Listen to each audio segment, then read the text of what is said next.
আজ থেকে ঠিক ২ সপ্তাহ আগে আমি আমার এই ক্রেফিশের অ্যাকোরিয়ামটা এনেছিলাম, যার মধ্যে আমি আমার ৩ টে ক্রেফিশ রেখেছি। যার মধ্যে এই একটা, ওই যে একটা ফিল্টারের ওপরে, স্পঞ্জ ফিল্টারের ওপরে একটা রয়েছে, আর একটা এই কোণাতে।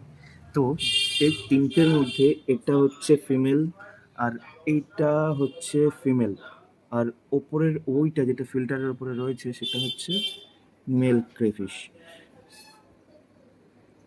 তো এই অ্যাকোরিয়ামটা যখন আমি করেছি তখন অ্যাকোরিয়ামটা খালি খালি লাগছিল, যার কারণে আমি এর মধ্যে একটা শোল মাছের বাচ্চা ছেড়ে দিয়েছিলাম। তো এই অ্যাকোরিয়ামটার মধ্যে আমি দুটো হাইডিং স্পেস ইউজ করেছি, আর একটা স্পঞ্জ ফিল্টার আর একটা পাওয়ার ফিল্টার ইউজ করেছি। তো এই অ্যাকোরিয়ামটার মধ্যে আর কি কি ইউজ করা যেতে পারে সেটা আমাকে সাজেস্ট করো। আর এই যে এই যেটাকে দেখছো, এটাই এখনো পর্যন্ত সব থেকে বড় ক্রেফিশ আমার অ্যাকোরিয়ামের মধ্যে। আর এটাই মারামারি করতে গিয়ে নিজের একটা হাত ভেঙে ফেলেছে। এক হাত এখনই ওর সম্বল। এই যে। তো আমার অ্যাকোরিয়ামটা কিভাবে সাজালে আরো ভালো লাগবে সেটা তোমরা কমেন্টসে সাজেস্ট করো। আমি সেই মতন করে পরের বার দেখি, চেষ্টা করব আমার অ্যাকোরিয়ামটাকে সাজিয়ে তোলার।